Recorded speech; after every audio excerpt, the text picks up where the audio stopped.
Hi everyone. So today I'm going to show you how to create online data sheets using Google Forms. After you've logged into your Google Drive, you're going to click on New and then hover towards the bottom of the drop-down menu where you will see a link to Google Forms populate to the right. Click on that. Once you've done this, a blank Google form will appear, which is where you will want to input all of your students' information related to their goals and objectives. When I create my data collection sheets, I like the title to be the student's name as well as the goal area.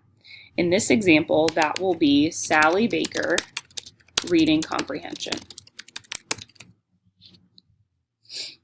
In the form description section,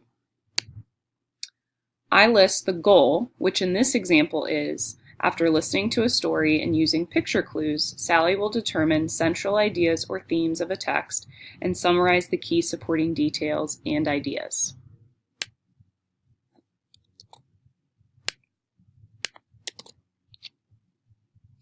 Your next step, which can be done first or last, is to go to the top right of your screen and click the Settings button.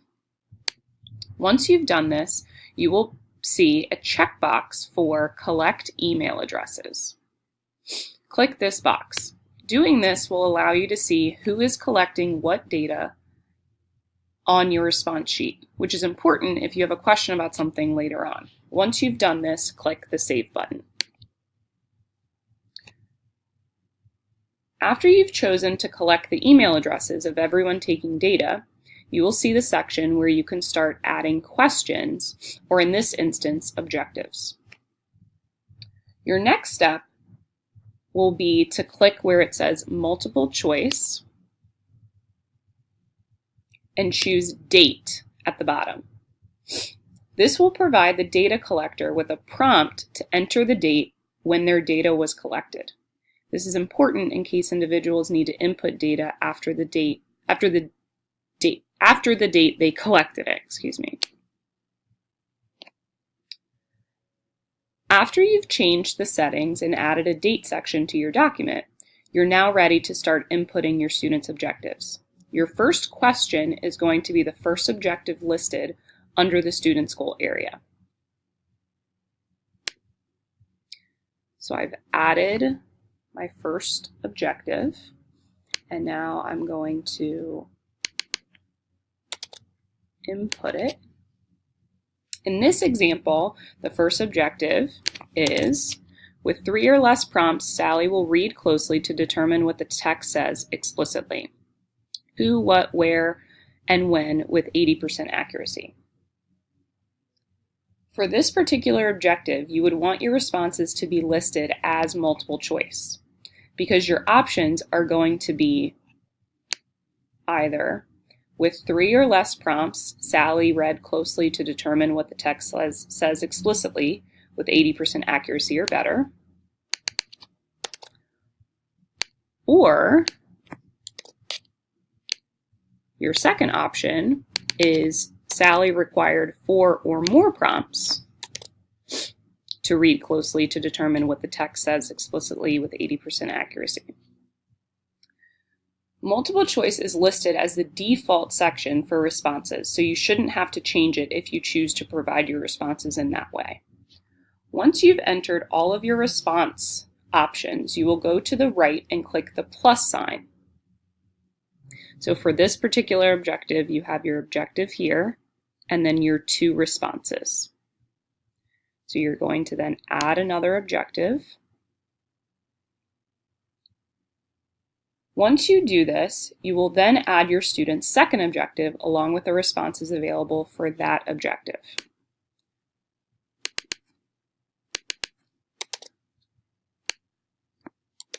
So the second objective, with 3 or less prompts, Sally will analyze how and why individuals, events, and ideas develop and interact over the course of a text with 80% accuracy.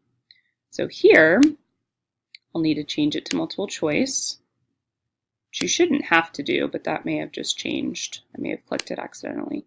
So then your 2 responses for this objective are going to be, with 3 or less prompts, Sally analyzed how and why individuals, events, and ideas develop and interact over the course of a text with 80% accuracy or better.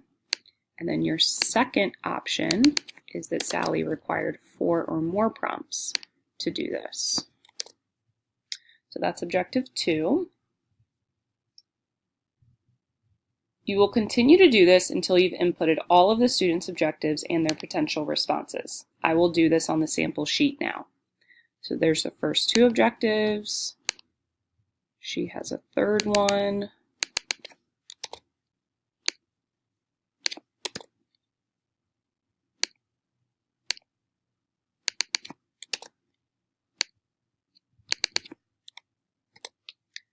That's option 1. This is option 2. The last thing I like to do after I've inputted all of my students' information is to add a notes section. This is important in case the individual taking data needs to note any behaviors or important information they feel like you should know. In order to do this, you will add a question by clicking the plus sign to the right. But instead of leaving the response option as multiple choice, you will choose short answer. In this section, I list my question as, notes, please add any anecdotal information you think the case manager may need.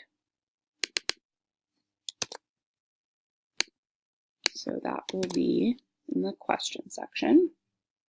This is optional, and is at the discretion of the case manager creating the data collection document. Once you've inputted all of your students' information, you can go to the top right and click what looks like an eye and preview your document. This is what others will see when they open your data collection form. They will first be prompted to enter their email address.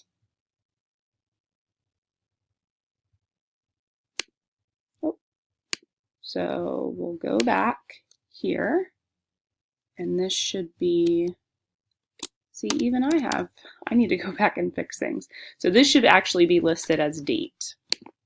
And then when we go back, that should be fixed. So that'll be the date. And then because I'm already logged in, it has me listed as this is the email address that will be recorded. But when someone else sees it, they will have to input their information. So then we have the date. As you scroll down, you will see each of your students' objectives as well as the potential responses to each. And at the bottom, you'll see the note section if you decided to add it. If you go back to the original form, you can also view the response page.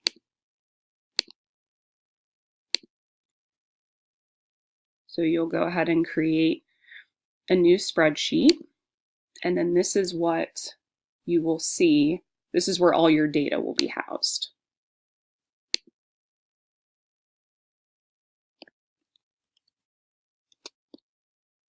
And then you can just make it look however you want, whatever's easier for you to see, and then all of your information will be here.